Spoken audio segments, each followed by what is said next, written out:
live from the YouTubes. Oh, actually, let me switch this up. Oh, look at that. Little Sundance Film Festival recap. What is up, Flick fans? Welcome back to the channel. I am so excited today to not only be talking about the Sundance Film Festival, in which I watched a lot of movies. I mean, nonstop, just constant movies this weekend. I'm surprised I'm still married.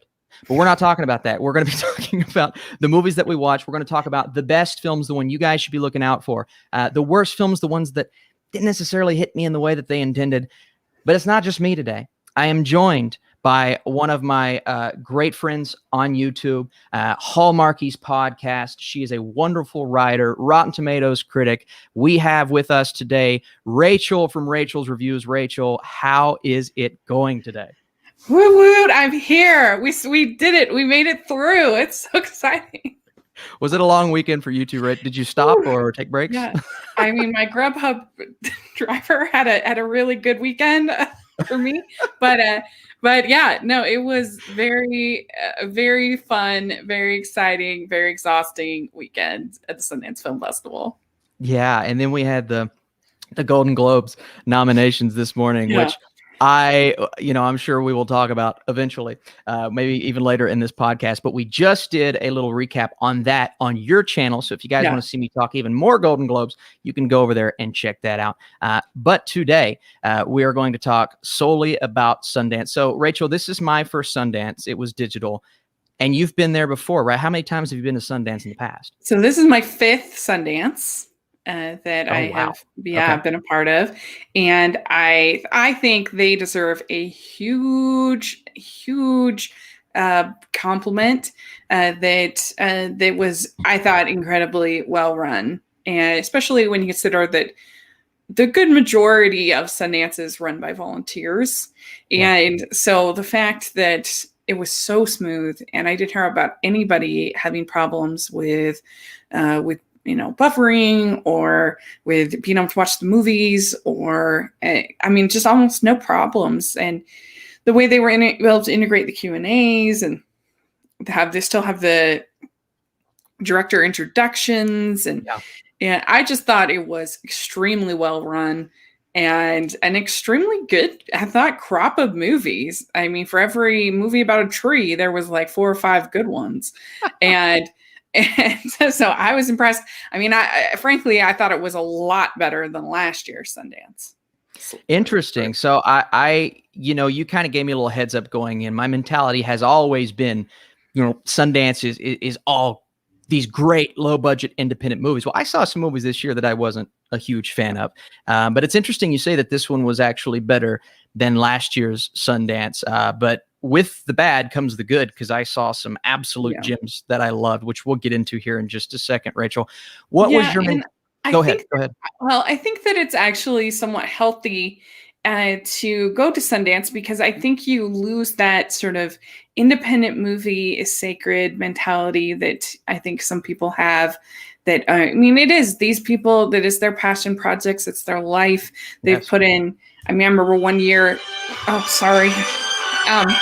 I remember one year when they had the guy came up and he said he had been working on it for 12 years, which is crazy, on his film, and then they show it and you're just like, oh no, sorry.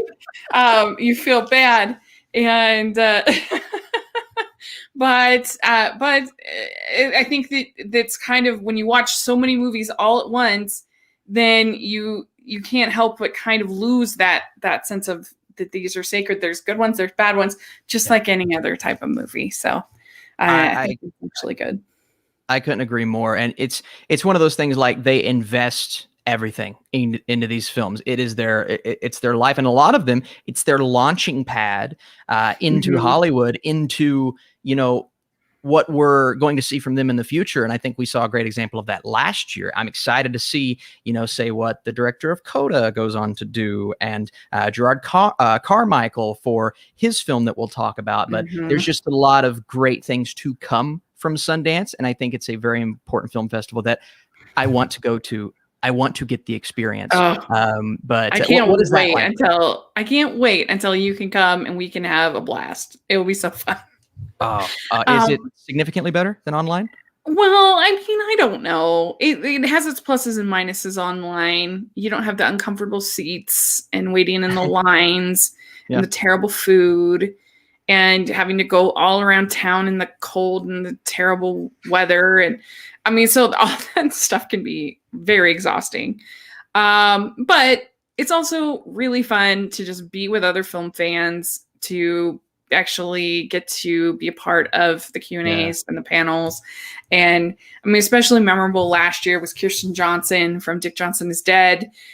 She was just the best, going up and down the rows, talking to people, taking questions. She was so good, and probably the best panelist I've ever seen. And whether at FanX or whether even it's at the festival, I just thought she was so fun. And I mean, I already loved the movie, but that just cemented it to me. It's like she was so good. And I really wished, particularly for Misha and the Wolves, that I had been able to see that in a packed theater and everybody with look on their faces, and that would have been incredible. I think that's the one that especially I wish I had been in a theater for. Man, I missed that one. There's a couple that I missed. I missed. You didn't see it? Yeah. It was during another film, and then I had to I had to go with my wife to do something. She's like, "You better go with me and not watch another movie." I'm like, "Hey, sweetheart, fine." But yeah, I was very bummed out that I missed that one. Don't read anything. Go into it as cold as you can. Like, I'm not normally a spoiler person. Normally I don't care, but for this one, it'll be a way better experience if you don't know anything about it. Interesting. So we do have a super chat. And by the way, guys, if you want to go with the super chat route today, we will be answering questions all throughout. First off, if you're here and you're, just supporting this channel, whatever it is, if you want to drop a thumbs up, that would be awesome. This was a random little live stream, but I thought it would be fun for Rachel and I to do. But if you have questions involving the movies at Sundance as we go, be sure to ask them and we'll get to them. So Procrastinators says, any news when Edgar Wright's Sparks Brothers will be released? Also, did you watch Songbird? Yeah, you can get on my channel for the Songbird review. But it's funny, Rachel, because I actually made a decision before going into the festival. I didn't watch any documentaries.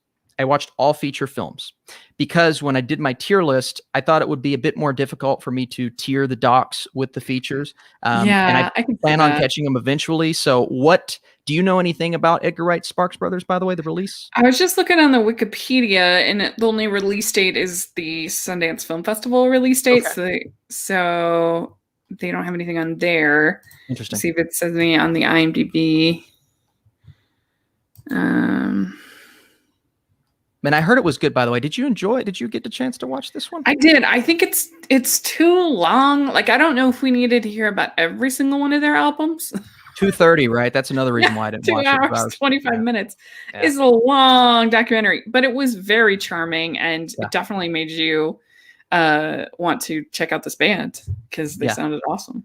And very creative, and I liked the animation throughout. A lot of these documentaries had animated sections or sort of segmenters to take you into my favorite of all of these celebrity documentaries was the one on Amy Tan, the writer.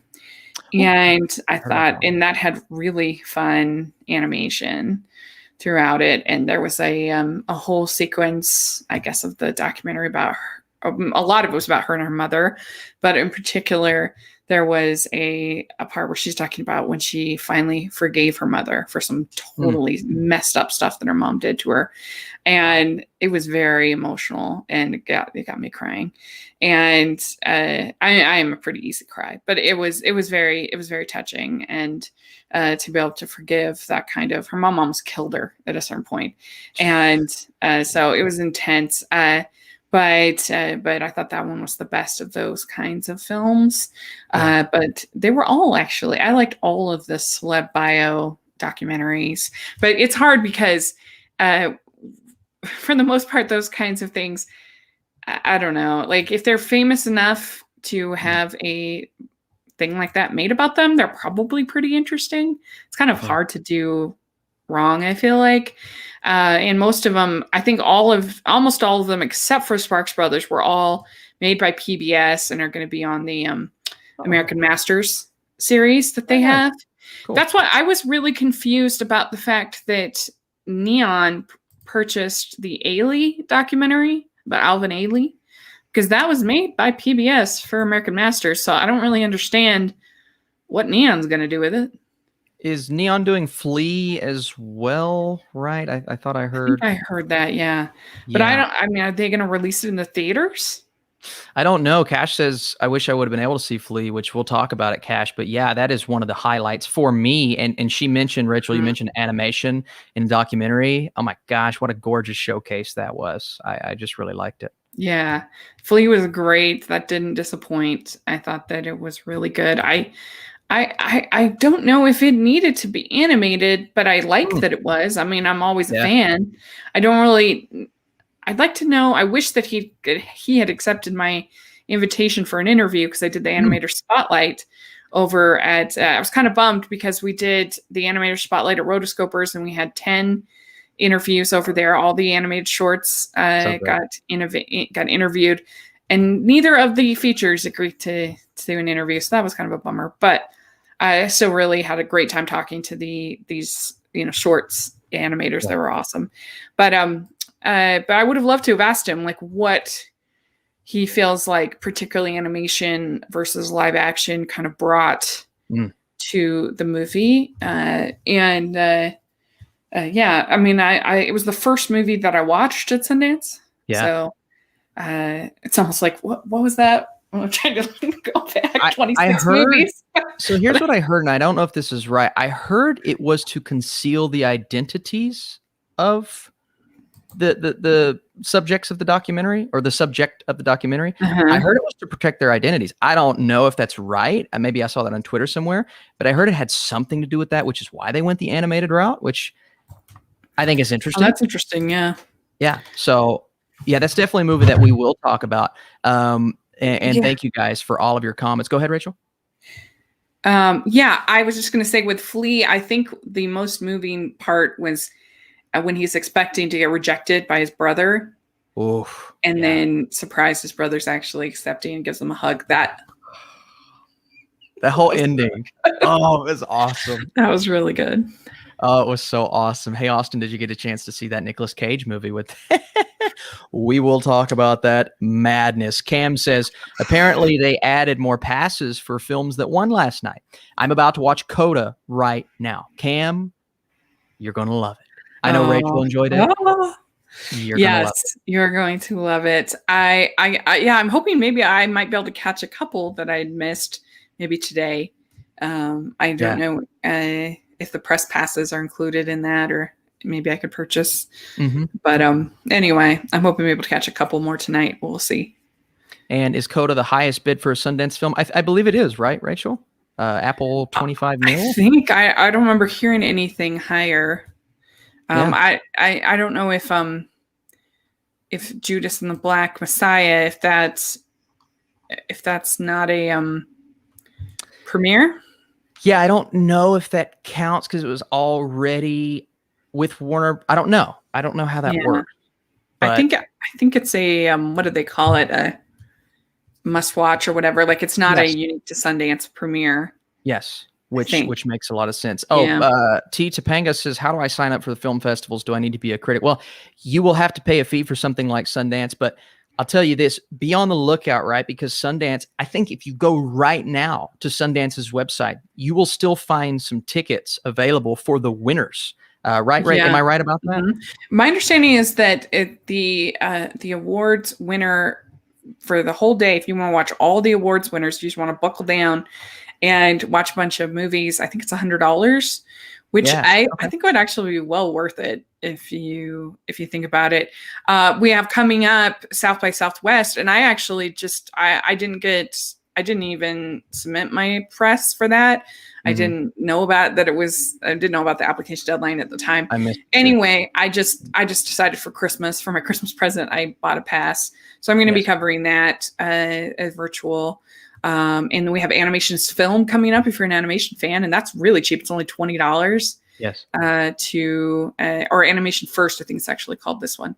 Okay. Animation Film is later in October. But anyway, Animation First, it's only $20, and you get to watch some animated films in February. There's just a bunch of them out there, and they're not as expensive as you think. I'll tell you what.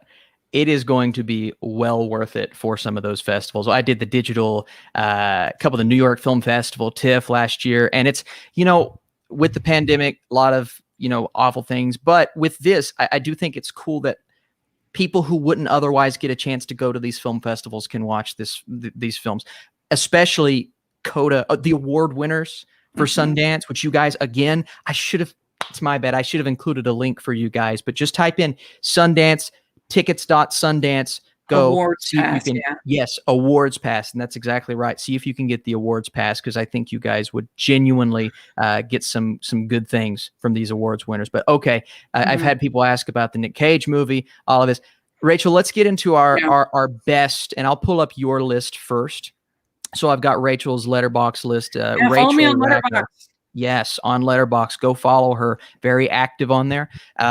Rachel, you want to talk about some of these films?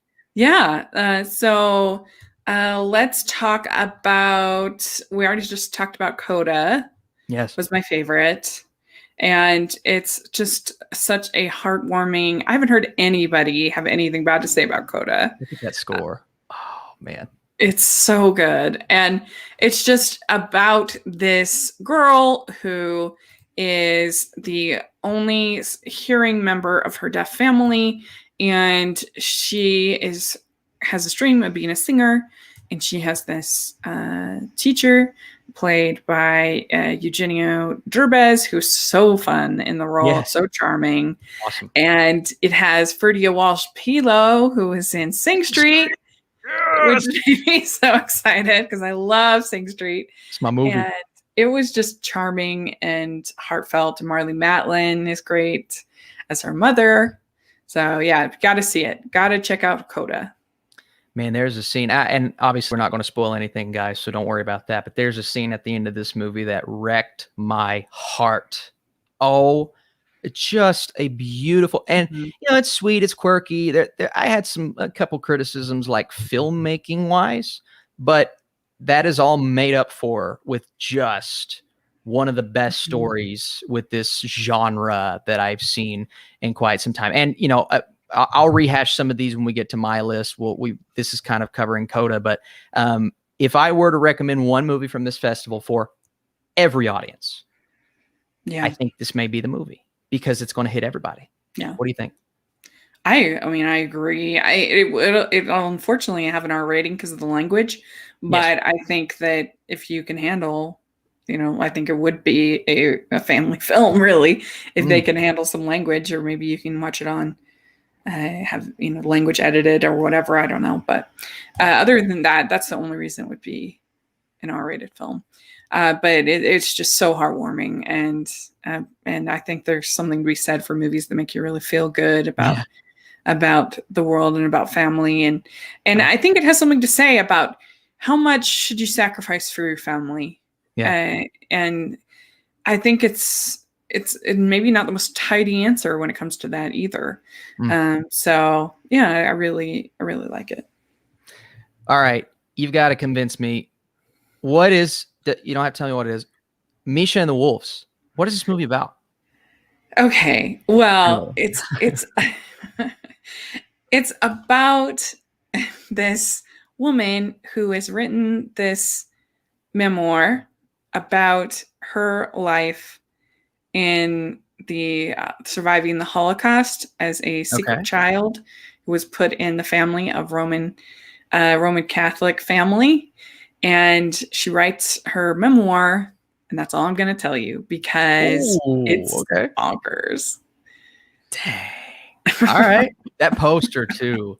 And a lot of these don't actually have posters, but this poster really has me intrigued. Okay. It reminded me of Three Identical Strangers. Did you see that? One of my favorite docs from that year. Yeah. With the way your mouth was just on the floor, like you just can't believe what is happening. It is the same way to me. Very interesting. Let me hit this super chat real quick from Shashank. He says, "Hey Austin, hope you've been doing well. Haven't seen any movies from Sundance, but have been hearing great things. Continue the great work." Whoa, $100. Always. That is very Always. generous. Shashank is one of my faves on this Wow. channel, and Thank you. I appreciate everything that you do, man. I do. I hope you guys get a chance to see a lot of these films. I really do. I think I May Destroy You got snubbed. Okay, I think that may be I May Destroy You. Was that a Sundance movie, Rachel? I don't know. I didn't see it. If it maybe was. Golden Globes. Maybe Golden Globes. Okay. Is Letterboxd free to use, or do I have to pay for it? Jesse, Free. you can pay for it, but it is free. Yeah. There's a patron tier, but those are just for extra benefits like analytics and statistics and things. So, well, yeah, and you can clone lists, and I'm like a list ridiculous person. Yep. On the Letterboxd, and so it's really nice if somebody's made a list and you don't want to go to all the effort to make a similar list. Like, say I'm doing a video on Disney Plus or something like that, and somebody else has made a video already on 2020 Disney Plus. I can just clone it and use their list. So that's nice. I've done that so many times. I May Destroy You is, it's the HBO series. Yeah, I didn't get a chance to see that. But I did see some people on Twitter, #1 show of 2020. Wow. Okay. All right. Listen, we will, if you guys stay until the end, maybe we can just hit on some Golden Globes and then tease Rachel's video, because we just talked about Golden Globes for like an hour on Rachel's channel. And I had some words about Jared Leto. Ryan O'Toole says, hey, Jared Leto. Okay, now that I'm looking at it, I've seen the advertising and the promotion and for the I Destroy You. I haven't seen it. 98% though on Rotten Tomatoes. So that's phenomenal. Almost as phenomenal as Jared Leto's performance. Ryan O'Toole says, "Hey guys, I saw Judas and Marvelous in the Black Hole. Loved both. Judas is a masterpiece." Ryan, I saw your comment, man. I need to watch your review on YouTube, Ryan O'Toole on YouTube. But man, I'll tell you what, my Judas and the Black Messiah review is on this channel. Really the only individual review. I'm doing a tier list for all of the Sundance films that I saw. But I will tell you that I did love Judas and the Black Messiah. So Ryan, I couldn't agree more with you, my friend. Rachel, what are some other movies you want to talk about? Well, I would just say my only pushback on Judas and the Black Messiah, I thought it was excellent. I gave it a very good, good review. My only thing is I felt like the movie, I wish that it had kind of stayed with either the Lakefield, Stanfield character or the Daniel Kaluuya character as the lead protagonist.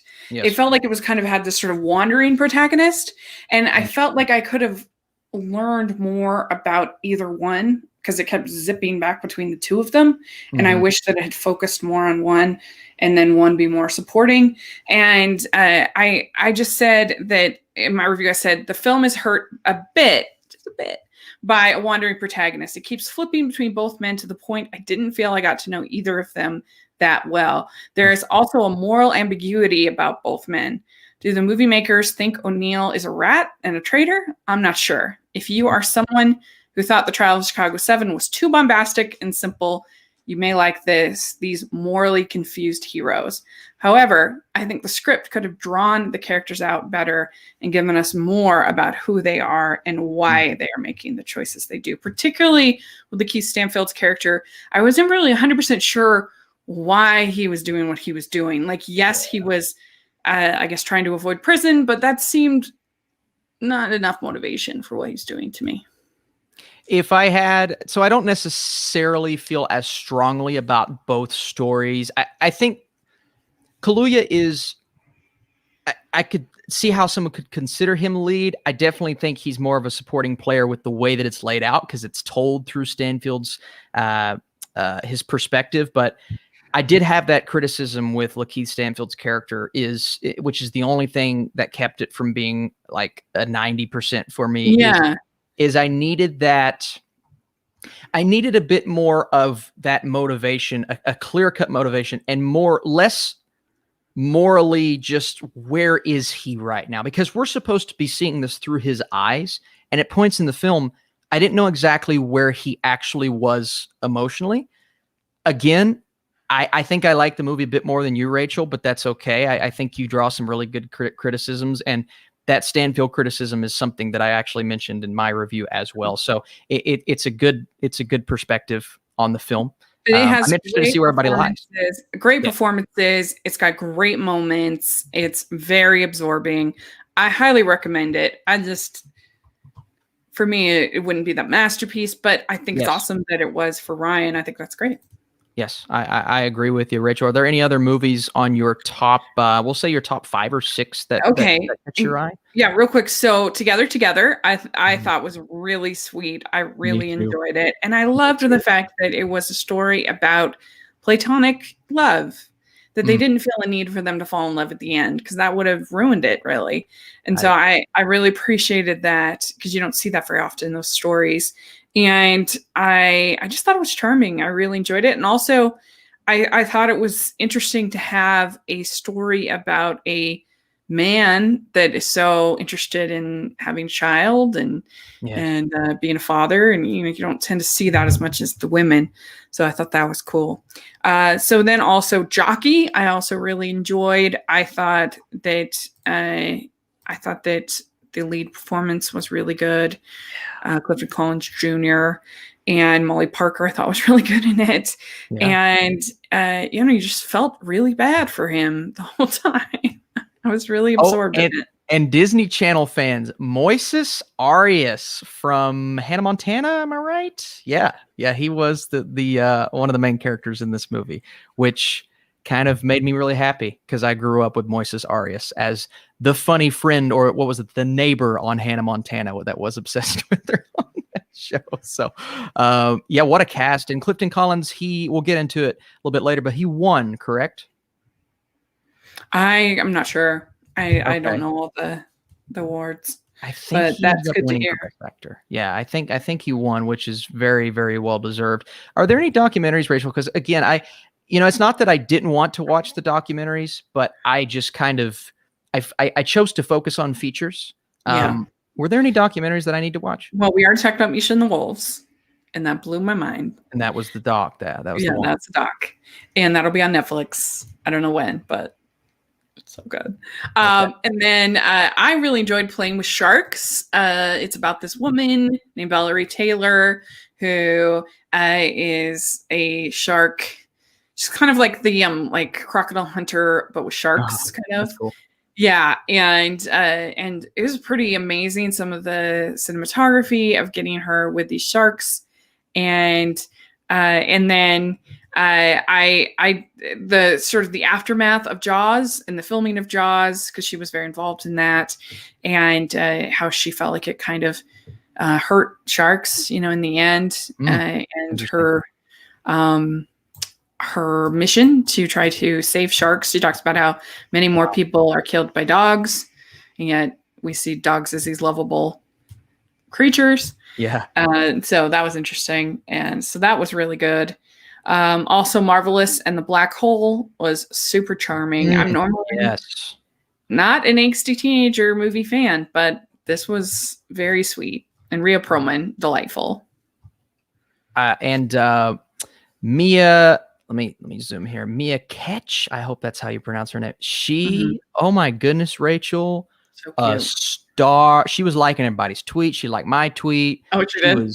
She was all over Twitter, just retweeting people, and a joy, an absolute joy seeing all of her tweets. So what a star in the making. To 8th grade, I think, that movie. Yeah, a little bit. And this quirky the little animations that they would do, Rachel, on the screen. I'm like, this is kind of refreshing. I do have a good chat here. Here we go. Let's see.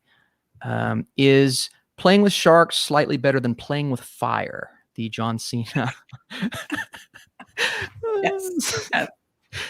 Is it better, Rachel? And probably more funny. And it's not even supposed to be funny. That's brilliant. Mega Movie says Coda and Mass are the two best of the fest. Did anyone see On the Count of Three? Oh, we'll be talking about that here in just a second. Oh, yes. And is Marvelous and the Black Hole animated? It's actually not, but there are some really quirky animations, transitions, things like that.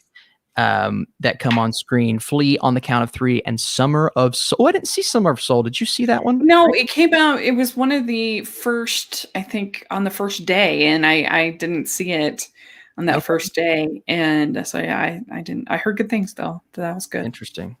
Okay. But yeah, those are the highlights for me. Those probably those were kind of your. Those 8 were probably, and 9. We talked about Amy Tan already. That was real good.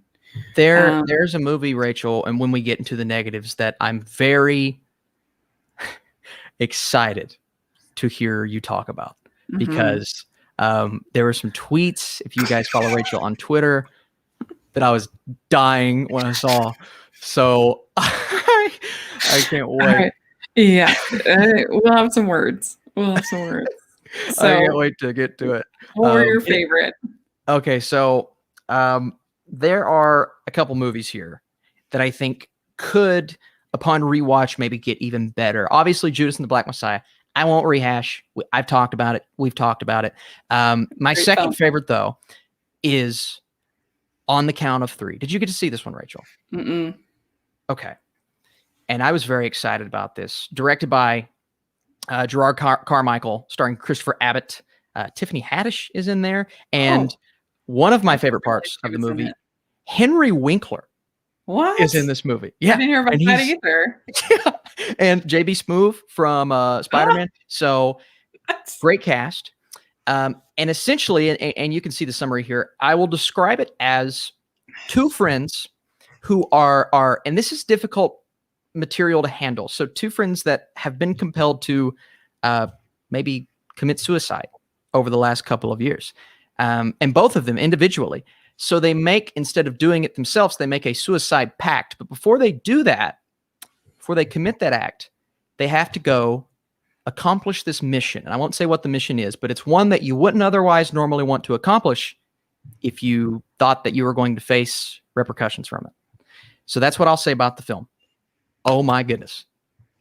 This is A24. I mean, if A24 doesn't pick this up, I'm going to be very just kind of, all right, missed opportunity there.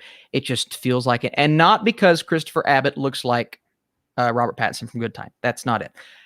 More so because this has a Safdie Brothers style and flair. It is intense. It is hilarious. It's actually kind of a comedy, and it's very well written. Now, some criticisms that I had that kept it from being like top tier is I could have resonated a bit more with Abbott's character. Not resonated, but learned more about the why of his situation. We got some flashbacks, but I needed a bit more. And I wanted more of that camaraderie on screen showcased. But I think for the most part, On the Count of Three is just, oh my goodness, just intense. Do you have plans on seeing this in the future, Rachel? Sure, yeah, I'll check it out. I was very curious to see what people thought about it, but I can't remember what else was doing or why I didn't get to see it. But yeah, definitely open to checking out, especially after hearing that you liked it.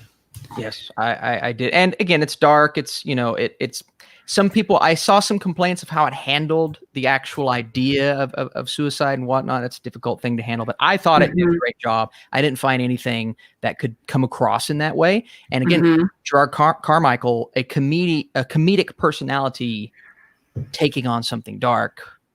I just love that. I love that. My next one is Mass. Did you get a chance to see this, Rachel?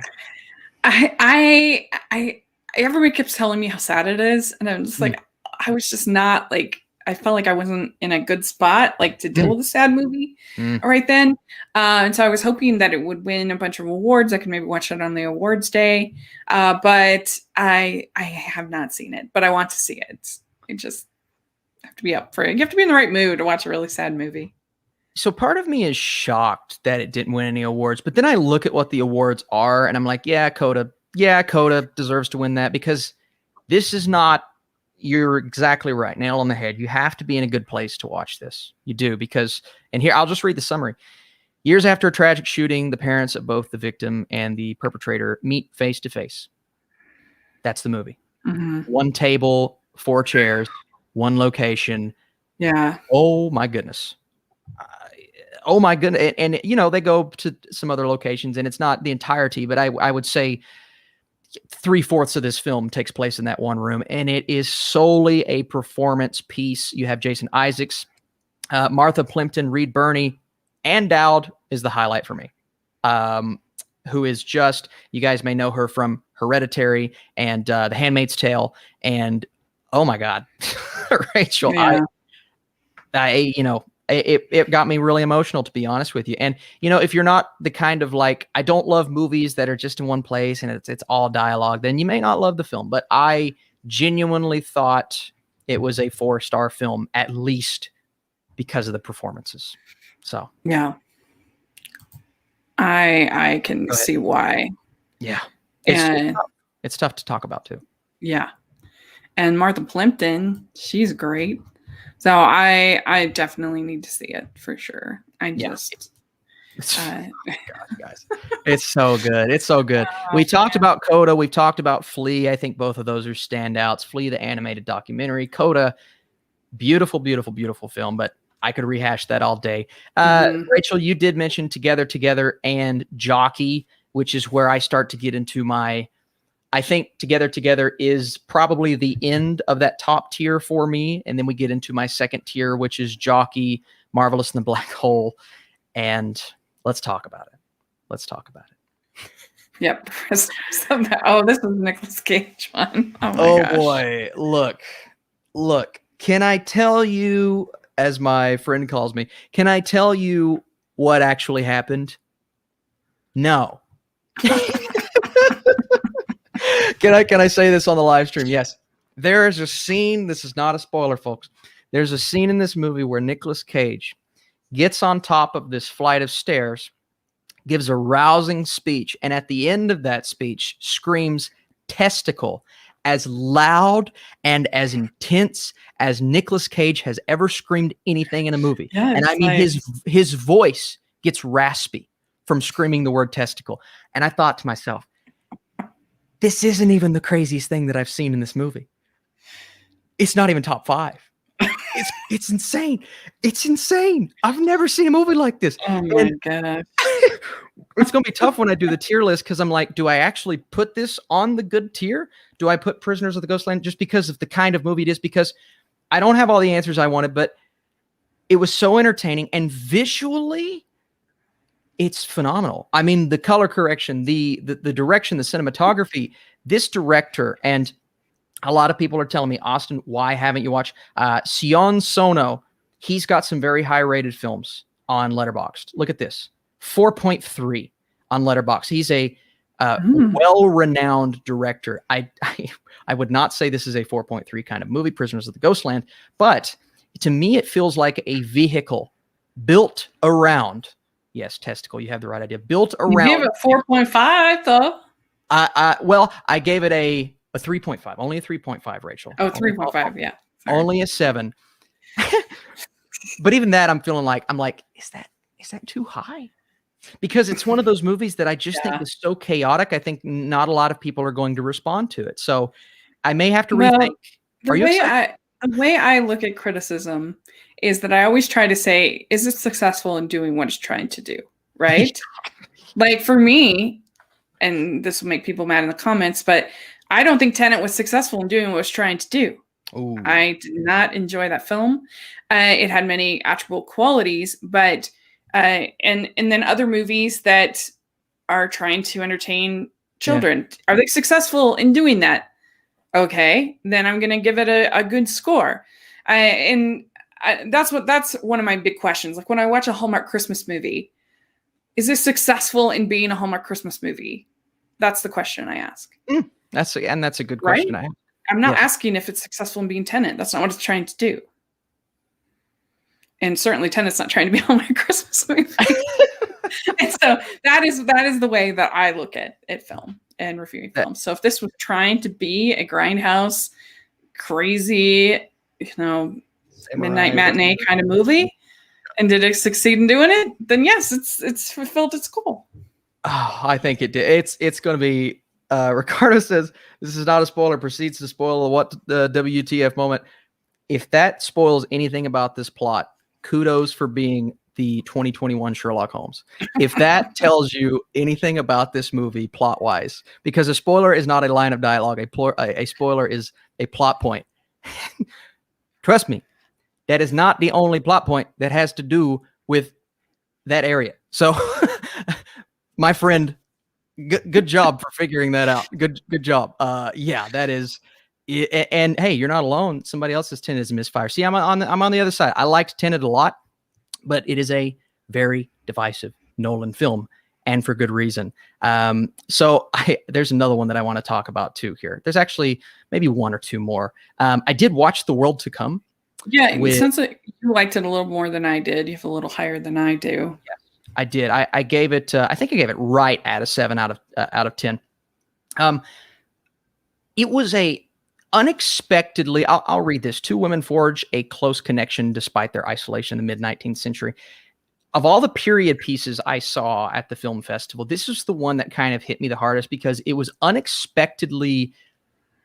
I won't say what kind of emotional toward the end. And in the third act, I think everything kind of came together. I did think the pacing was a bit of an issue here. And I wanted a bit of an exploration more of, I believe it was Abbott. Yeah, Christopher Abbott's character and that whole side of things. But it was a movie that at the end of the day worked for me. And I think the end kind of I was leaning towards a 6. And then I got to the end. I'm like, I think I liked it a little bit more than that. What'd you think about it, Rachel? So I would probably give it a 5 or a 6. Okay. I did like the two of them. I thought they had really good chemistry. And I mean, it's kind of interesting that I feel like now, I guess every year we're going to get the period piece lesbian drama, which is fine with me. Just kind of like a yearly thing. And I think this is better than Ammonite. I don't know if you saw Ammonite. But I agree. Yes, I gave this a higher score than Ammonite because I think that they have better chemistry, but that I felt like there were certain things that were kind of cheesy about it, particularly in the hair. And I know this is a nitpick, but people didn't wear their hair down like that at this time. If you I don't look at things like this, so this is probably valid. And not only did they have their hair down, they had their hair, it looked like it had been curled with a curling iron. It was long and flowing, especially Vanessa Kirby. She looked like she was at a photo shoot. It looked ridiculous. And women wore their hair up at that time. And so there were things like that were a little cheesy to me. But it was fine. I enjoyed it. Yes. But that was just the things that I thought kept it from being great. Yeah, and that's a valid. See, again, that's not so, and maybe it's just like I don't look at that when I watch a movie, but now that you say it, I'm like, oh, yeah, you're probably right, Rachel. You're probably right, but they would not be the first to make that mistake. I mean, Little Women 2019, they not only have long hair in most of the scenes, but also she's wearing Ugg boots throughout. Like, oh, wow. I didn't notice that. See, that's interesting. Oh, no. So it's not like a deal breaker or anything, but I don't know. There was just, it was kind of more along those sort of cheesy romance novels than your like serious, like Ammonite was way more of kind of trying to be serious. It was, and I think it was not as successful. I think this movie did hit that tone maybe that I think it was going for, but again, I could definitely see, especially when you look at that second act and the way that it was paced, but I think for the most part, and also Casey Affleck. I think he was really good in it. I know people don't like Casey Affleck, but he did a really good job in the role. He did. I agree with that. I like Rachel. Hey, if you like her, go subscribe to her if you're not already. She's got a great channel. Let's see.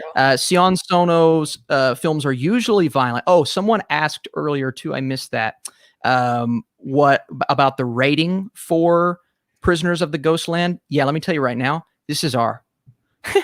This is about as R as you can R, and not because there's no sexual things in there, but it is violent, gore-filled, and a very just action heavy movie. So yes, Prisoners of the Ghostland is definitely an R-rated film. So then we get into the films that, you know, I liked, don't necessarily have too strong of an opinion on. And then we get into my worst of the festival. And these are my 4. And we'll start with mine because I can't wait to get into yours.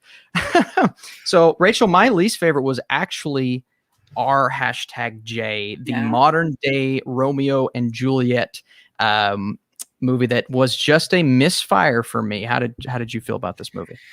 I don't know. I have mixed feelings about it. I gave it a 3 out of 5 just because I thought it was so different and fresh. Yes.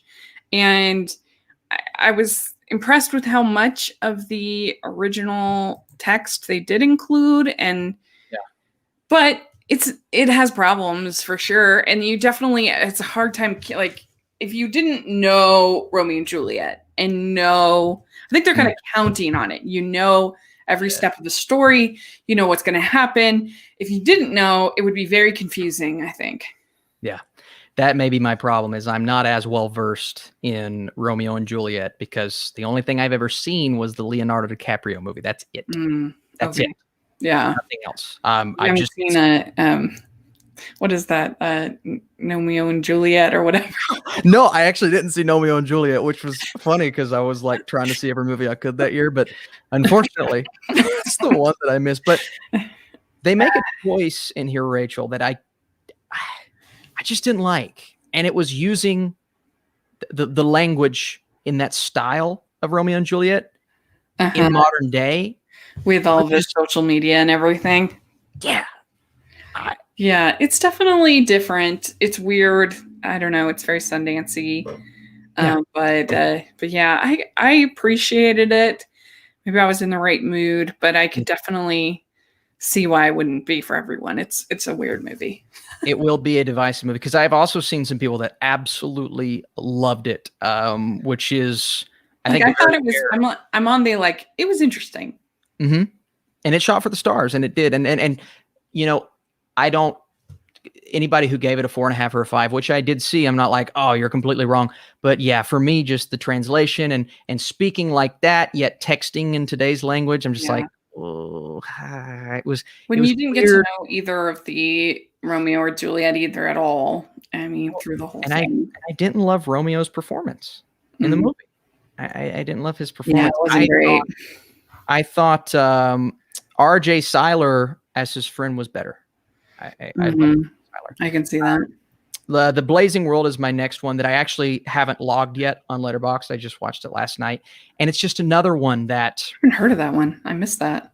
Yeah, it's like this Alice in Wonderland, going into a distant Pan's Labyrinth type distant land fairy tale type thing. It deals with some very heavy topics. It does, but it just didn't hit me in the right way. And I saw some good friends actually give this 4.5, and I was very excited for it. So I'm like, I got to catch up on this. And yeah, I just didn't like it.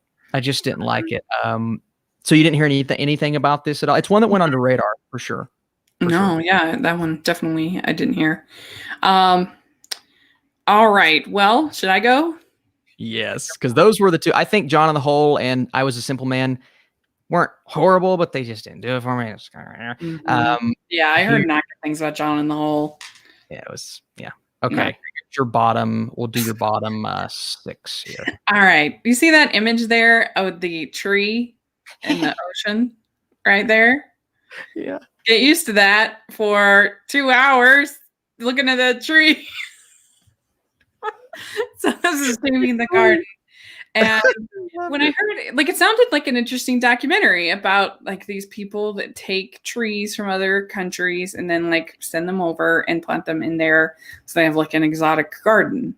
That sounds kind of interesting if you'd have experts about how it's bad for the environment and bad for whatever.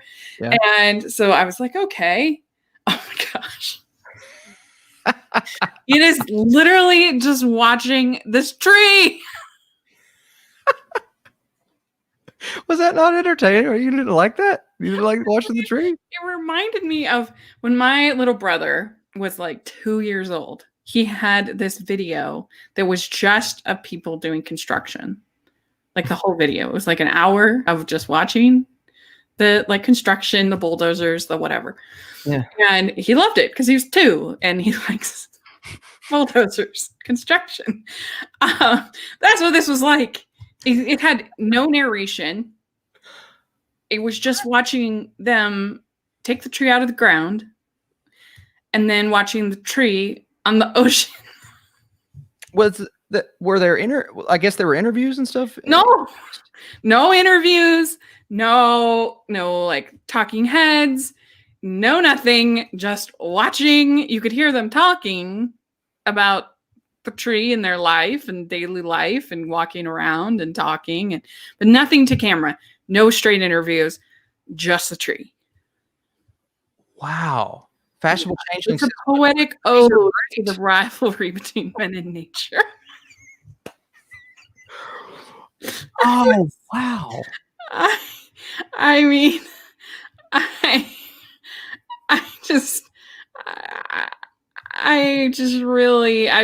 I'm looking at some of these reviews on Letterboxd, and I'm just like, come on, you people, there's no way. You weren't actually the lowest on it. I have someone right here who gave it a 1-star review. I'm not. Shots of gargantuan trees sailing across the sea are the highlight of Taming the Garden. Wow, I didn't know that's what it was about, though. This documentary is paced to mimic the growth rate of the trees and features. Wow, interesting. So, I said, like watching a construction crew for an hour and a half. I prefer documentaries with a narrator. Oh, we got Team Taming the Garden over here. Taming the Garden is amazing. Oh, please tell me.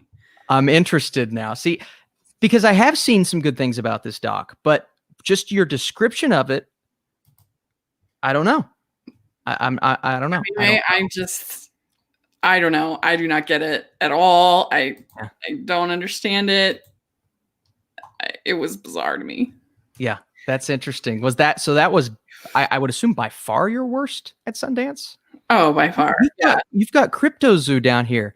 And I've actually heard, okay, so how'd you feel about CryptoZoo? I heard some pretty good things about it, I guess. Well, so I first of all, I was going into it with pretty high expectations, which other people might not, because I really liked Dash Shaw.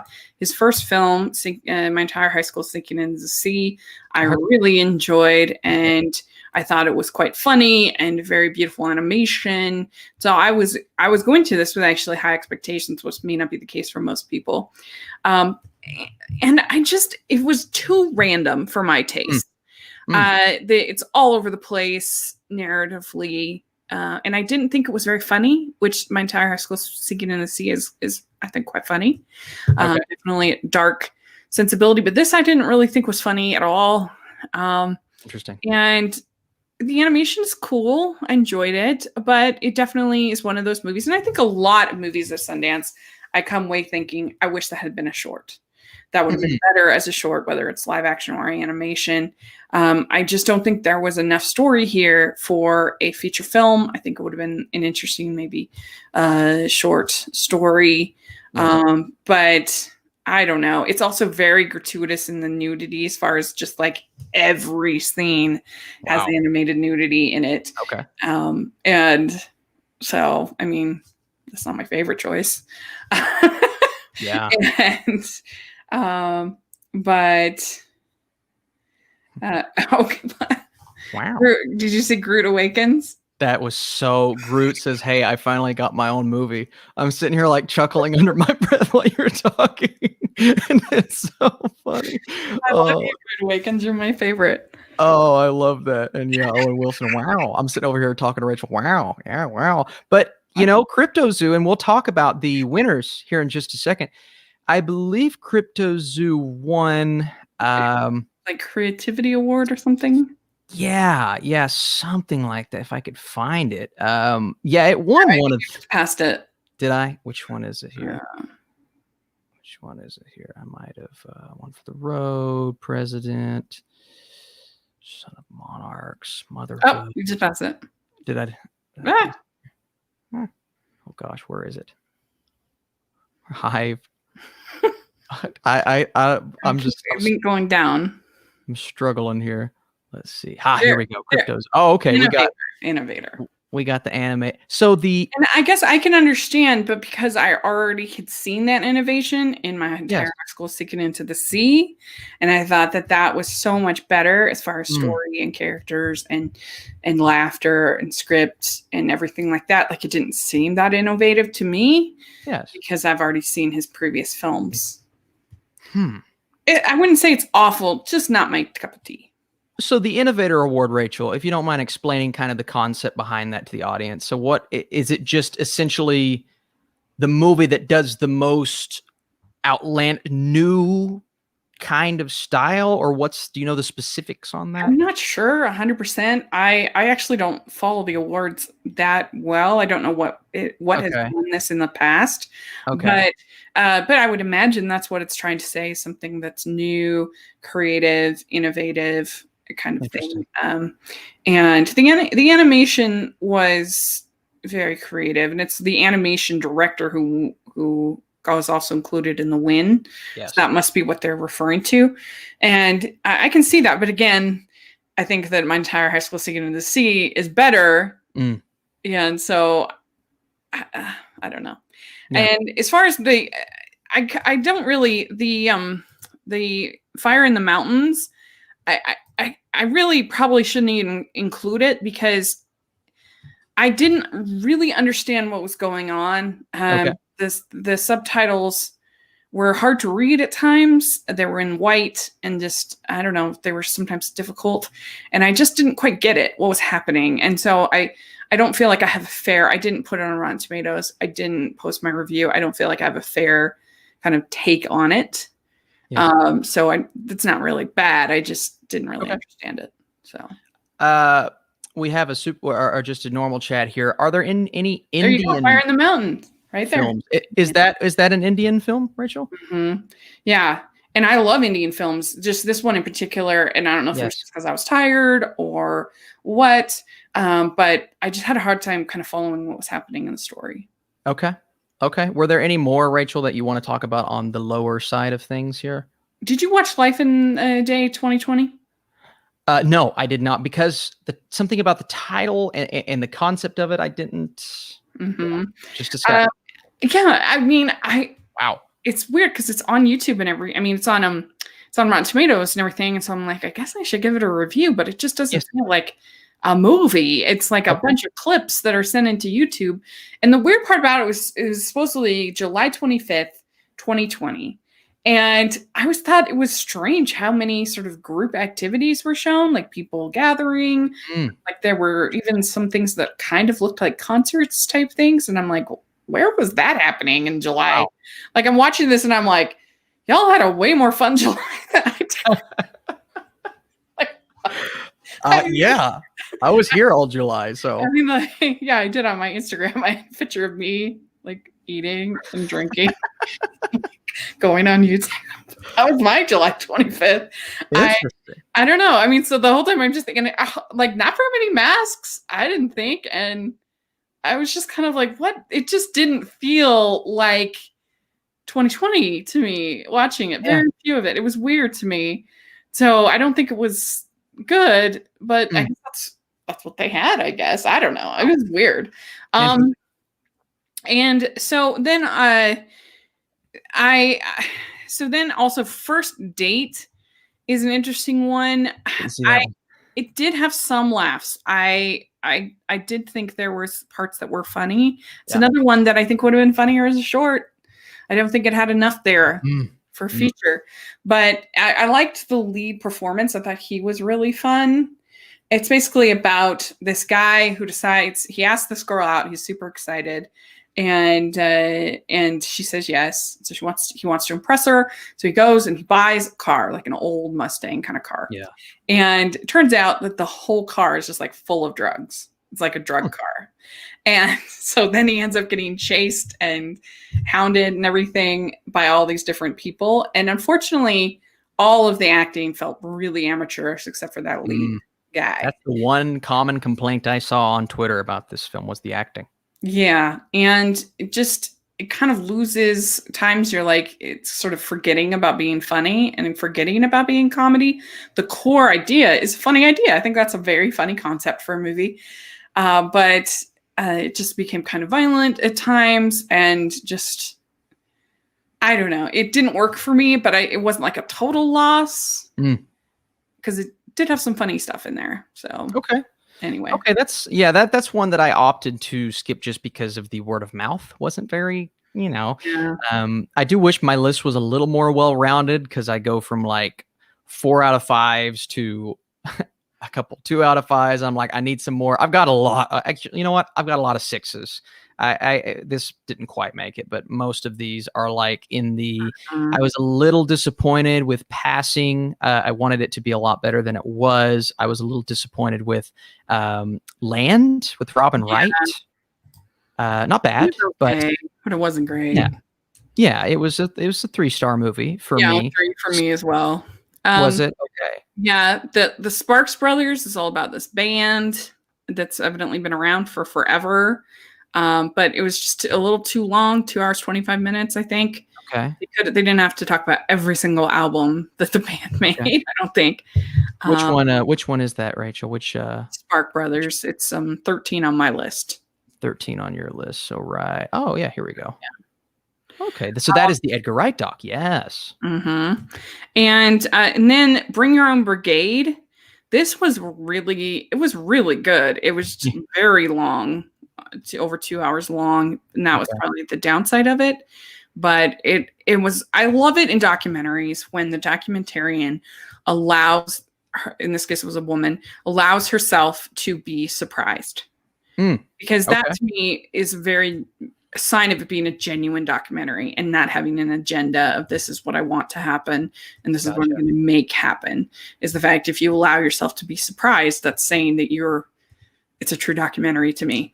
And so I appreciated that about her. And she's diving into the campfire and the Woolston, I think it was called, fire in California in 2018. And so talking about Paradise up in Northern California and Malibu in Southern California, and going all into the history of fires and also the environmental side of it, which her results, that's where I think she was the most surprised, actually. Okay. And the people and how we can prevent them. It's not as tidy or as I don't know, the results are interesting and different. I learned a lot from watching it. It's a little dry at times. That's why it's at 12. And it's definitely too long, but I enjoyed it. I learned, like I said, I actually learned quite a bit from it. Yeah, it looks just that concept. That is an event that you would want a documentary about. Mm-hmm. So I'm actually very excited. You've got me excited about a couple of these docs. Again, I really wish I could have hit on some of the docs. There's just is it always this crowded, like so many movies at Sundance, Rachel? Yeah, it really is. It's always pretty crowded. I tend to love the documentaries because I try to watch more family content. I'm not all content, but that's kind of my focus. And things aren't rated on Sundance. And so, certain films, it's obvious that's a strong R-rated film. Sometimes it's not as obvious. And so you try to make informed decisions, but I feel like a lot of times you're a little bit safer with the documentaries if you want to watch something that's not going to be super offensive. And so I tend to watch a lot of the documentaries and then wait and hear from other people like, oh, this is a good one. Which was part of the problem of last year, was because last year I didn't get the locals pass, which the locals pass allows you to see anything you want. And so if you could hear that something was good, then you could go and see it. Whereas I didn't get that last year. And so I was stuck to just the ones I had gotten tickets for. So it wasn't good. And I saw you saw Street Gang too. We got a question: Sparks Brothers or Street Gang? So how did I know this was a little bit higher on your list? Did you enjoy this Sesame Street documentary as well? Yeah, I mean, I feel like I'd be a horrible person if I was like, I hated the Sesame Street documentary. I mean, come on. Yeah, that's honestly the Edgar Wright first, but that was the other one. I was like, man, I hope I get to see this soon. And I think it's coming to HBO Max, right? Yes. Yeah. Okay. So you got to see it and enjoy it. It was really sweet and very interesting. It's particularly, I thought it was interesting to hear about kind of the urban underpinnings of Yeah. Sesame Street, and they were particularly kind of making it for particularly Black inner city kids in Boston, that they were kind of thinking about and what could help them and entertain them and help them with their alphabet and other things. And so that was very interesting to me.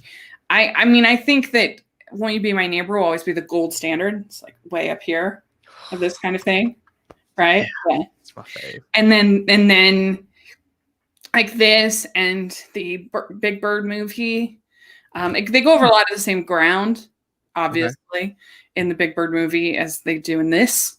But you know, I mean, when you hear Big Bird singing, it's not easy to be green at Jim Henson's funeral. You have to feel something about that. Oh, If you don't, man. then I'm concerned about you. We need to talk. That's I don't know if I can watch it now, Rachel. Oh man. It's not Wow. easy being green.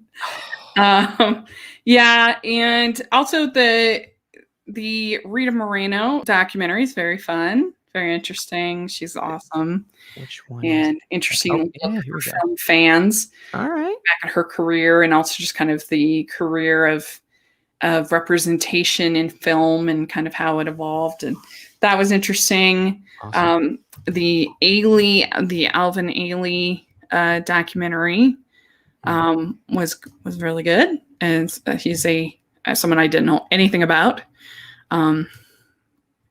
Was all about his dance company and his choreography and everything. So that was really interesting. I'm still confused about why Neon bought it, because it was made by PBS. So I don't know what they're going to do with it.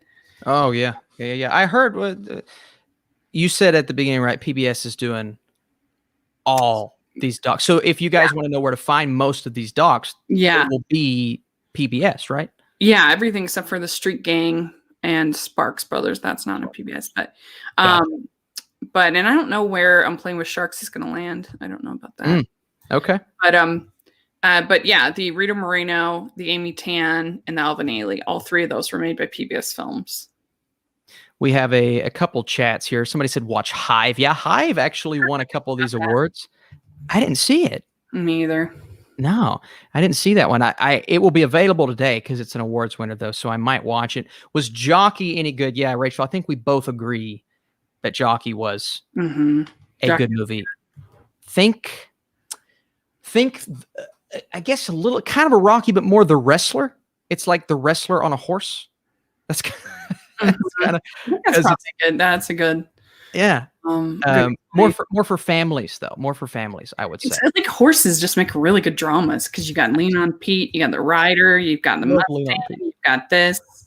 Yeah, and the rider was Chloe Zhao, right? Yeah. Yes. Oh man, so good. Watch Pleasure. The movie will mess you up. Yeah. I didn't see that one.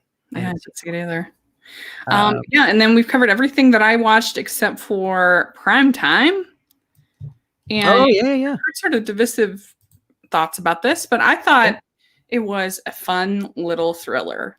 It's not like some people are like, oh, it doesn't have a very strong message. I don't think it has a message at all. It's just like a very simple movie about this crazy man who takes over this TV studio. It's not trying to say a whole lot. It's just trying to entertain you. And I think it does. I enjoyed it. It's 93 minutes, not that long. That definitely became kind of a thing. Every single movie, when I'm watching 6 movies in a day, I mean, I'm looking at that end of the runtime. I'm like, yes, 93 minutes. Yeah. Because you knew if it was under 2 hours, you knew you'd have like a little break, a little bit of a time to go get something to eat or whatever. I did that for every film. I was looking at the time. I'm like, you see over 2 hours and it's like, oh man.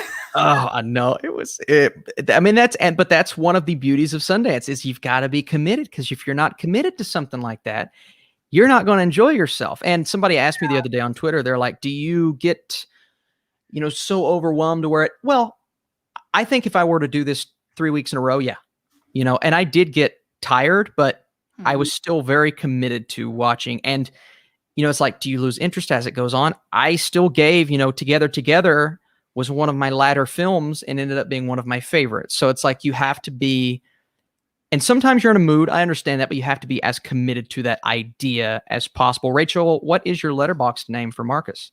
Yeah, it's Smiling LDS Girl. It's my old handle from my old blog. And I need to change it, but I just never have. So it's on there. But I think if you look up Rachel Wagner, it'll be on there. But, and I think if you look up Rachel Wagner 65 at yahoo.com, that's my email.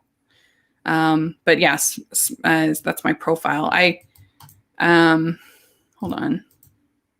Oh yeah, here we go. Smiling DS Girl right there at the top. So if you guys type in that link, I wish it would zoom in on it, then you'd be able to find Rachel, and you can find her full Sundance list. So if you guys want a good idea of movies to watch from Sundance when they come out, I think her list and my list, I mean, obviously we haven't seen all the films like Hive, but I think they cover essentially would you say most of the movies, Rachel? Between the two of us? Yeah. I mean, we have a pretty good chunk. I mean, there's amazing people like Matt Neglia over in Twitter. He's a machine. The man. Yeah. I mean, I think last year at Sundance, he watched over 50 movies. Cool. In person. In person, yeah. Almost. What? Yeah. It's unbelievable. Yeah, that's insane. Yeah, if I watch 3 movies in a week, I need a little break. That's incredible. So yeah, I am definitely excited to go in person. If they continue to do in-person Sundance festivals, I don't know how they're going to do it from now on. But I like the idea of going and kind of getting my feet wet in that sense. So Rachel, go ahead.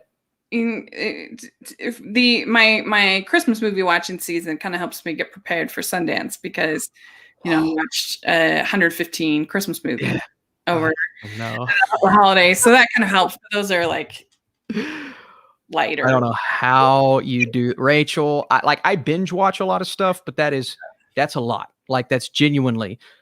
It's genuinely a lot. About that. So Austin, he not only watches all these movies that you've seen that he watched, plus he covered 2 series. I did. What? I watched Kid Cosmic and Firefly Lane, one I'm about to put my review up of later on today. But that was kind of like 2 episodes, 1 movie, 2 episodes, 1 movie, 1 episode, 1 movie. Divorce filing. No, she was actually very she's in there, so she can probably hear me. Yeah, mad respect for Mrs. Burke. She was very kind. I was in here the whole weekend and she was just like, another movie, you want to watch it? No. Okay, great. I'll watch it by myself. She did watch Prisoners of the Ghostland with me, which she had a very interesting reaction to.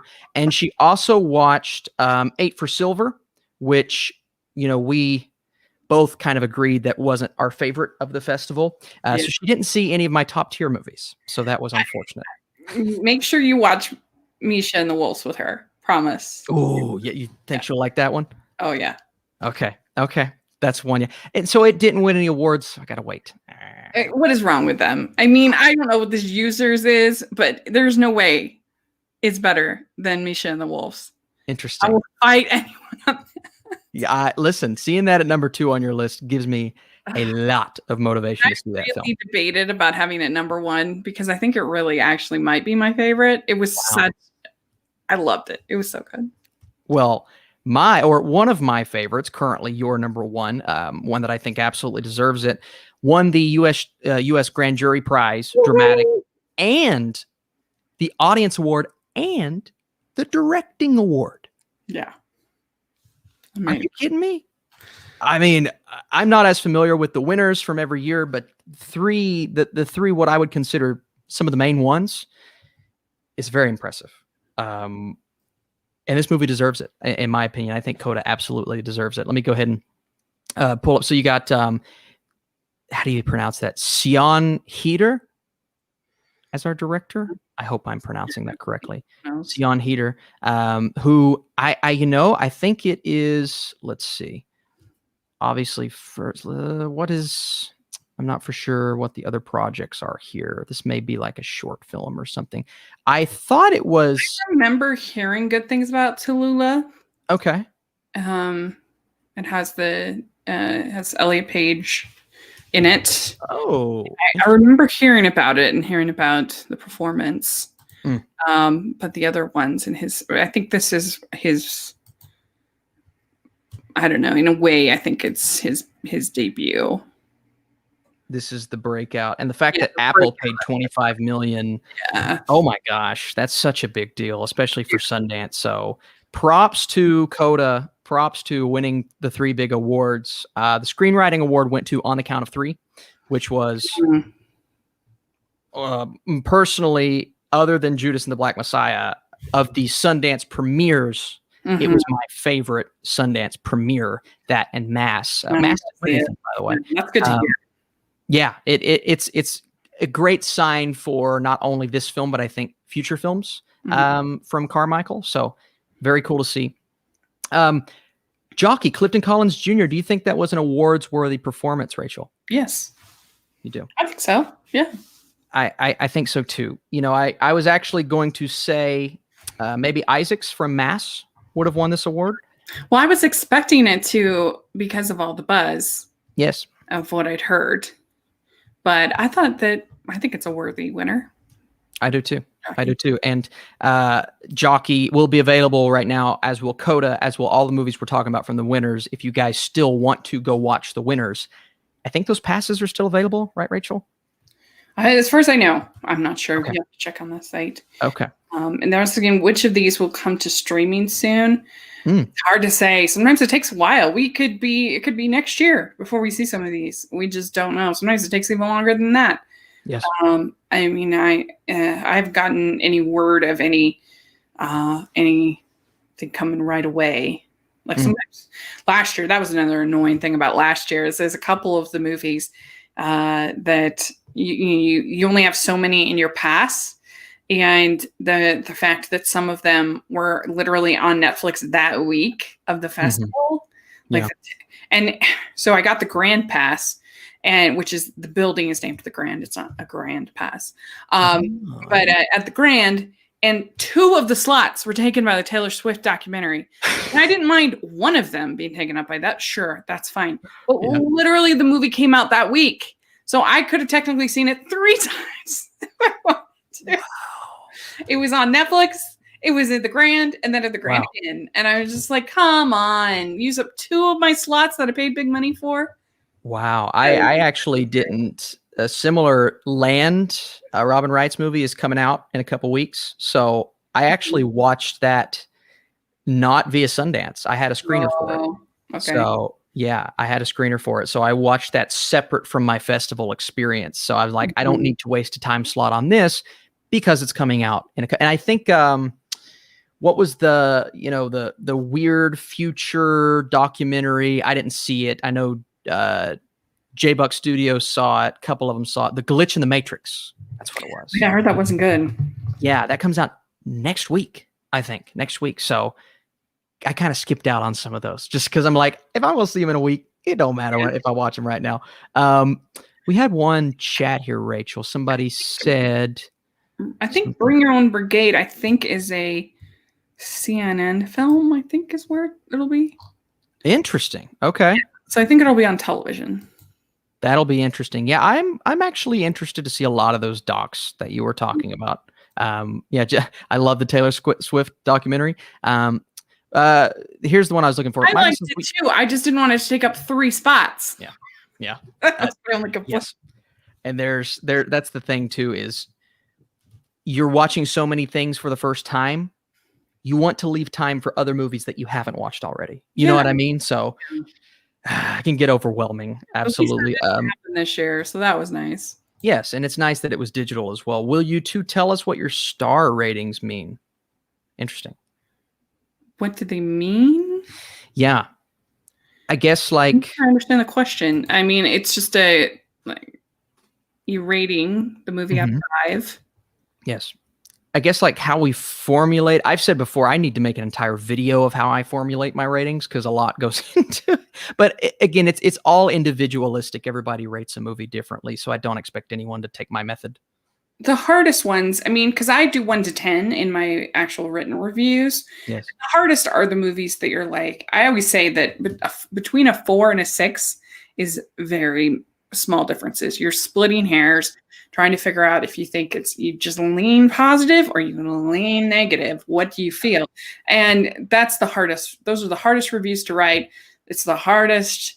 And people think just because you gave it a rotten on Rotten Tomatoes, you hated the movie because they don't actually read your review, and you could have had a number of positives.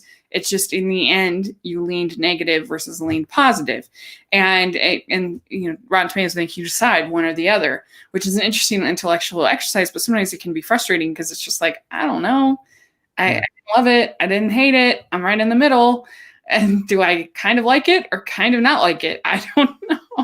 Yeah. And so that's challenging.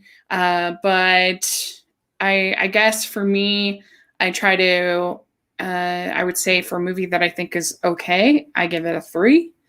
For a movie that I really, really like, I usually would give it a 4. If I love it, then I give it a 5 or 4.5. Yeah. That'd be pretty great.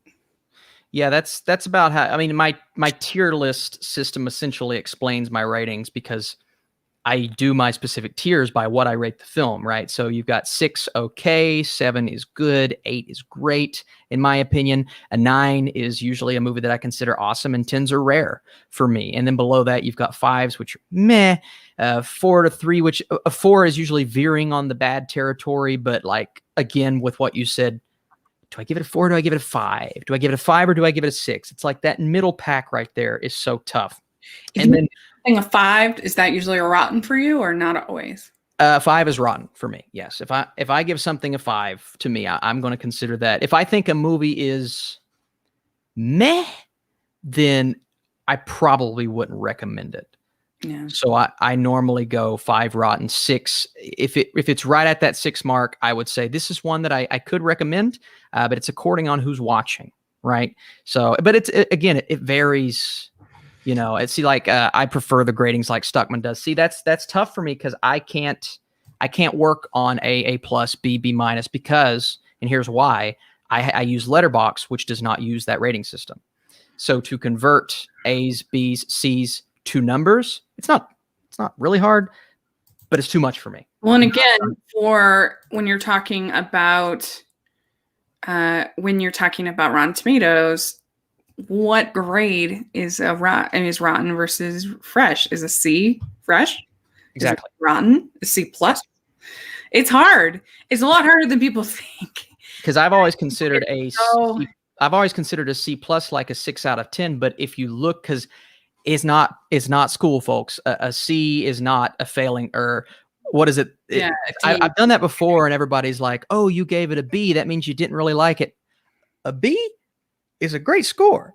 Right. You know what I mean? Like, so it's tough to convert those things. So I don't want to fool with it. I go the number route. I started out doing the A's, B's, and C's, but to convert them to Letterboxd, which is what I focus on, is Letterboxd. That's tough. You know what I mean? Like, yeah, a B minus would be right into positive a 6. See, I'm with you, Spider Dark. A C plus B minus would be, but what you know what I mean? Like, it could be a 7, it could be a 6. So it's just tough. It's tough. But I like both systems. I think Chris Stuckman's grading system is genuinely great. Abby says, gonna binge through Rachel's 4 and higher rated ones tonight. Hey, well, let me know what you think. I hope you enjoy them. Yeah, I mean, last year I gave one movie 5 stars, and that was Hamilton.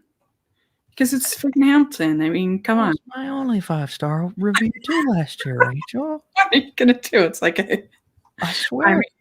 Yeah, that was the only. I mean, I gave Wolfwalkers 4.5, so that was incredible. But yeah. I feel like I'm more.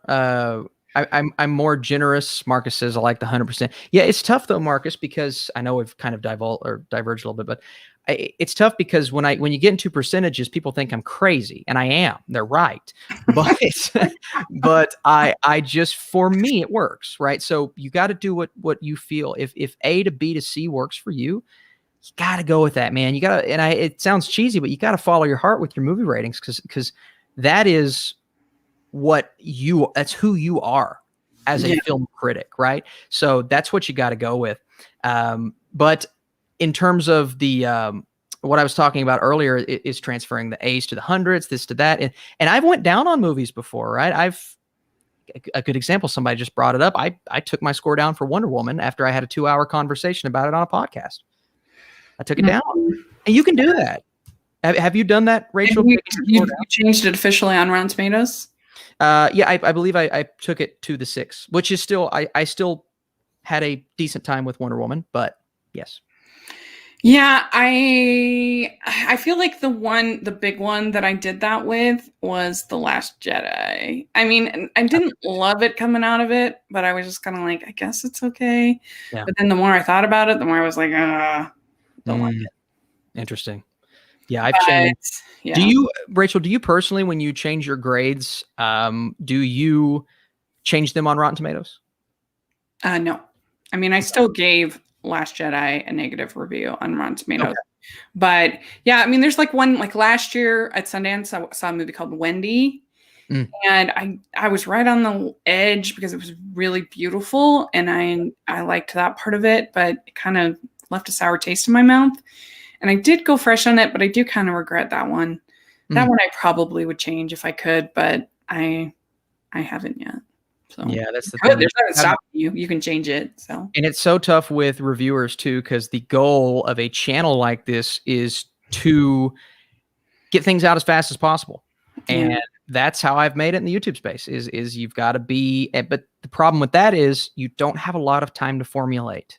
That's why I like to put aside about an hour after a movie to formulate my thoughts, right? But in all actuality, you need longer than that.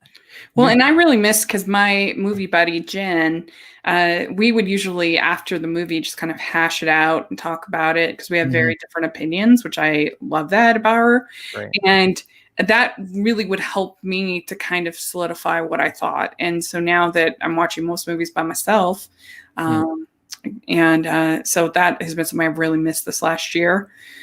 But we try our best to be as accurate as possible, and you can't just go off the Rotten Tomatoes. You have to actually read the review, and I think you get a pretty full idea of kind of what we think, or watch the review. But I don't know. It's a tough situation, especially those movies where you're like, I go back and forth. I don't know what to say. And sometimes I go back and forth even after I've given my score, and I keep going back and I keep going forth. And when you can have that conversation, and I think that's what I did with Wonder Woman, is you have that conversation and you're allowed to change your thoughts. And I think that's important as a movie critic, is to, because films age phenomenally. A movie like Interstellar that I wasn't too high on when I first saw it, now I love it, right? So that comes into account too. So it's a lot of, John says, can we go back to Siskel and Ebert, thumbs up or thumbs down? Seems simple. Well, that's basically what Rotten Tomatoes does. It's either rotten or fresh. I on my channel and on my blog, I have smile worthy or frown worthy. I love that. That's kind of my matrix. And but it can be really, really challenging. It's not, at least for me, I think it can be difficult to decide sort of those on the fence kind of films. What do I think? And they, sometimes where you just think something's okay, it's fine. And it's hard to, when you're doing rankings, because you have things that you like or don't like for different reasons. Like, I loved Timmy Failure, Mistakes Were Made. I thought it was the cutest thing I've ever seen. I like that movie too. Yeah, right? Yeah. I loved it. It was so sweet.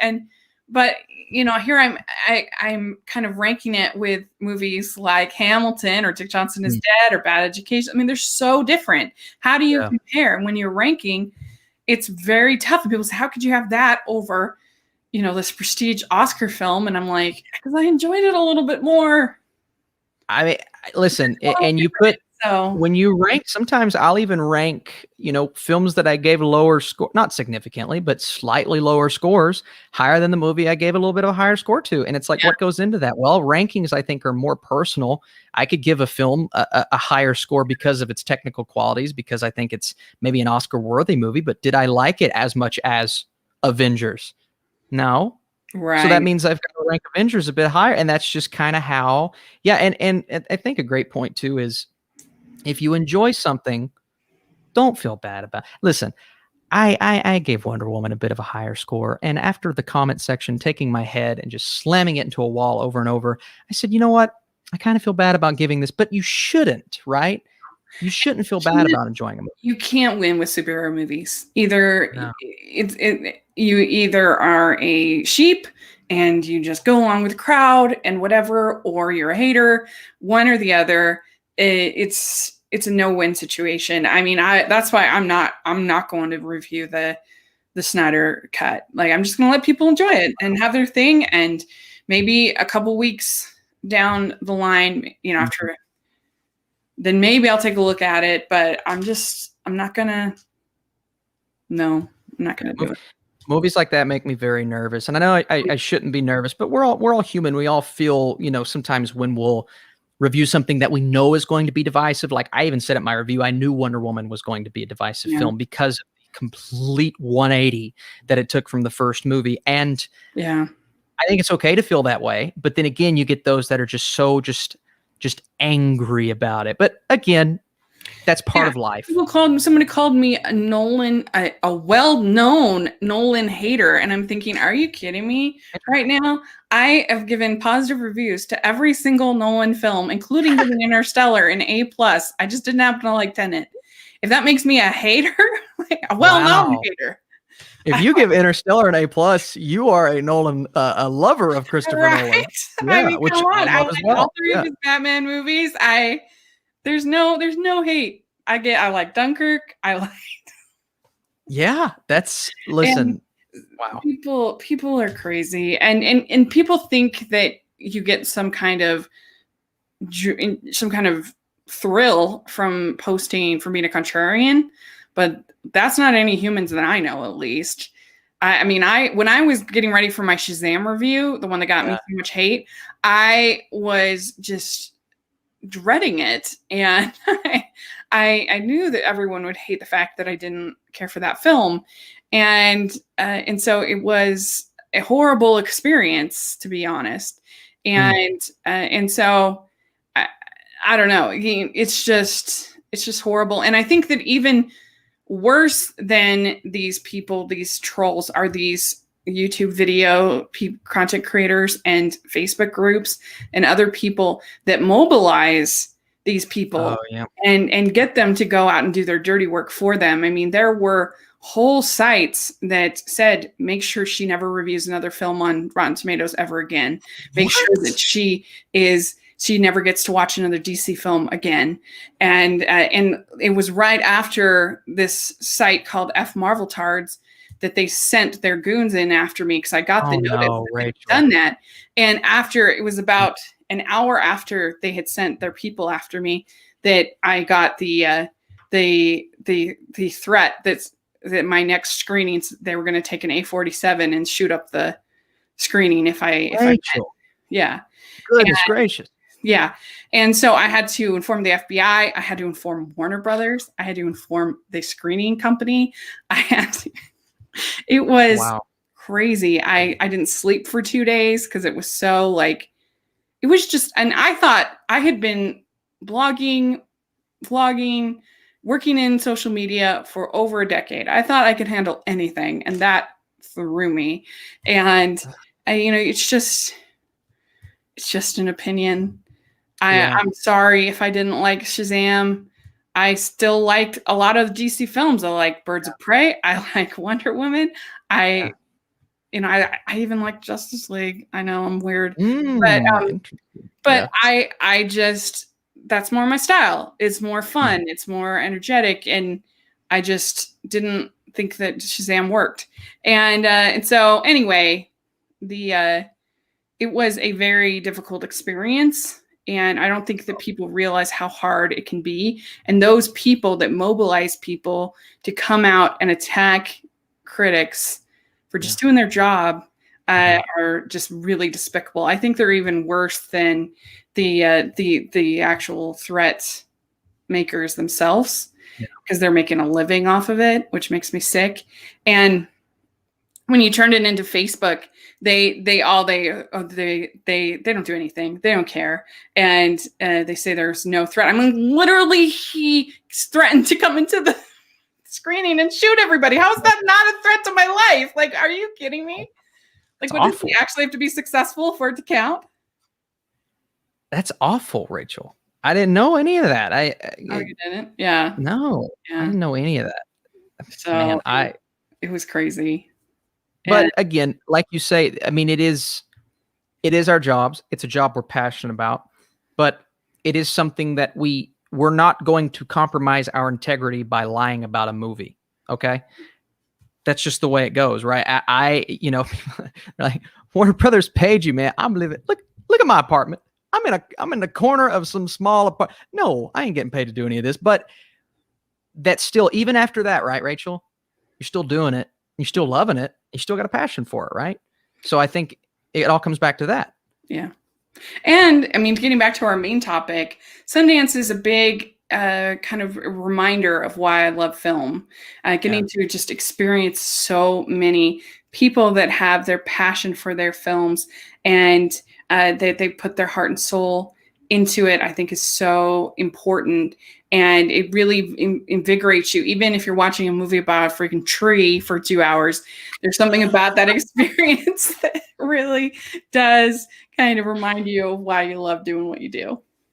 It's the two rants today on my channel. It's the rant about the tree. If you guys want to go to Rachel's channel where we talked about the Golden Globes nominations, I did my reaction video, of course, but I rant about Jared Leto, so you can go find that. I know I mentioned maybe we would talk some Golden Globes, but I think I'm just going to send people in that direction. If you guys want to find Rachel on YouTube, Rachel's reviews, I think our conversation earlier was pretty fun, wouldn't you say? It was really fun. And also today I posted, my friend Conrado and I did a little podcast where we gave our awards, which are more fun than the Golden Globes. We have like best duo, best kiss, best tearjerker, things like that. So that's awesome. Yeah. Be sure to go over there and support her channel. Rachel, is there anything else Sundance that you want to talk about? I know we went through, guys, if you missed the video, if you just got here, first of all, if you guys want to like this fit, I know I hate to ask, but it helps out these live streams. Every single Sunday, I'm doing Ask Me Anythings where I answer your questions. So drop your support. Thank you for all of the, I saw the comment section going crazy. I'm so sorry that I couldn't put all your comments on screen. Did you change your score for Prisoners of Ghostland? Not yet. I'm still at that 7. I'm at that 7, but I may have to watch it again. And somebody's asking what app. It's an app called StreamYard. It's an app called StreamYard if you guys want to check that out. But for all your comments today, guys, and your likes and just the wonderful, and to listen to Rachel and I have some great discussions not involving Sundance, you can go check out all those things. Letterboxd, her channel. Rachel, what else you got for me? Anything else that you're working on right now or recap wise? Well, I did get to interview all of the animators except for the feature films, all of the animated short creators over at Rotoscopers. And that was really fun. I really enjoyed getting to do that. And then also at the Hallmarkies podcast, we just did our Hallmarkies podcast awards where we had all the stars accept their awards. We worked really hard on it. It's really fun. And we even got Lisa Schwer to come on and accept her award. So that was pretty exciting. That's cool. Yeah. That's cool. Yeah. Rachel is a YouTuber and she is a podcaster, Hallmarkies podcast, all things just every even if you think you don't like Hallmark movies, subscribe to the channel because every Monday we do interviews and they are really interesting. We interview actors, directors, writers, and people are just interesting. So I think I would like our show even if I didn't like Hallmark movies. I really do. Yeah, I do too. And we've talked multiple times on that about YouTube show or about Netflix shows on the Hallmarkies podcast. So it's a nice variety on there and some really entertaining content. So Rachel, anything else you want to pitch to everybody or talk about before we go? No, every Monday I do family movie nights on my channel where I have over 250 family movie night reviews. I'm doing it for over 3 years where I give a family friendly recommendation and we have different months. I have Muppet May. I have Teen Month for June. I have Disney Scares in October. That's really fun. I also every month do a podcast talking Disney with my friend Stanford and an obscure animation. So if you like animation or Disney, we have a lot of fun doing those. So I'm very blessed, very fortunate, and I have a lot of fun doing what I do. I do too, and I loved covering Sundance. I did. It was it was nice to see a lot of these films, and I don't want to say get them out of the way, but to have them there so I can do different things when they release and to be able to talk about them. And we're doing a tier list on this channel tomorrow where I not only rank all of the films that I saw at Sundance, but we are going to place them on their tiers. So if you guys want to come back for that, I'm very excited to get that video out there. And let's see, I did have one more question here. Somebody asked what was the best, I can't find it now, what was the best horror movie at Sundance? Horror movie, man. What did I rank the highest? The only one I really saw that had any horror elements would be First Date. First Day? Okay, so that was, I mean, I guess Coming Home in the Dark, it's more of a thriller. I wouldn't say it's a horror film. I liked that film. We didn't get a chance to talk about it. Strawberry Mansion is this crazy, extravagant, color-filled film that's not a horror, but there's some horror elements. Probably, and it's not a horror movie, but Mass is almost the most horrifying concept, right? It's just a movie where they're all sitting at the table and talking about something, but it's so real and tragic that it almost feels like a horrific experience at times as they're recounting that. But otherwise, Eight for Silver, I wasn't a huge fan of. Prisoners of the Ghostland, I guess, has got horror elements with Nick Cage, but yeah, otherwise, I didn't really see a horror movie that was it was like Hereditary, right? Did you get to see Hereditary the year it came out at Sundance, Rachel? I did not. I actually haven't seen it yet. Really? Oh, I'm too scared. So he's gonna scare you. We brought Madison's friend over here a couple months back and scared the living daylights out of her by watching them. Maybe if we did it on like a group watch or something like that, I could get through it. Gosh, it is terrifying. But yeah, nothing on that level this year. Spider Dark says Coming Home in the Dark, Strawberry Mansion, Mass. Good picks. I'll watch. I can't wait for you guys to see some of these movies. I've been trying to dip in more to horror, just little bits by little bits, trying to grow kind of in that area, but I'm still not 100%. So do not start with Hereditary. Let me tell you that much. If you're dipping, don't go there first because it's so scary. Yeah, but that's a great genre to get into for sure. But yeah, if you just look up Rachel's reviews on YouTube, then it should come up. As far as someone saying my SEO, and I admit it could be better. I'm always working on that. But yeah, if you look up Rachel's reviews, it should come up. Okay. So, yeah, guys. Just in the description, right? Yes, there is a link in the description right now that you guys can find for her channel. It's there. I'll be sure to pin it in the comment section too once this video processes. Otherwise, Golden Globes talk on this channel this morning. I did a reaction. Rachel and I talked on her channel. Rachel, find her in all of those places: Letterboxd, Twitter, Hallmarkies. Oh my goodness, a plethora. And if you guys want to hear about any of the movies that we watched at Sundance, you can go back through this live stream and I put them up on screen so you could probably easily find when and where we talked about them. Rachel, thanks again for coming on today. I really appreciate you. Anything else you need to plug? I know I keep asking you, but I want to make sure you get everything out there. Yeah, and I think we covered everything. I've got, just check out Rachel's reviews, check out, another one that I do. I kind of have a bunch of stuff all over. If you're a fan of The Nanny, the show from the 90s, I do a little podcast every Sunday with my friends called the Francast, which is a lot of fun. And then I also have once a month, I do a show called the Criterion Project, which is all about Criterion films. And that one's a lot of fun too. So got a lot going on, but I just really enjoy it. So yeah, a lot of little nuggets you'll find under Rachel's resume, just like little podcasts here and there, and some great videos over on her channel. And I'm telling her to keep doing those tier lists. I'm so proud. Yes, yes, you got to keep doing them, Rachel. Come back tomorrow on my channel for another tier list. And later on today, there's a show on Netflix called Firefly Lane that dropped today, and my review will be coming at some point. And of course, more Oscars and Golden Globes talk. All right, guys, you are truly the Thank best. you. Appreciate you big time for watching, and we will see you very, very soon. See you guys. Bye, everyone.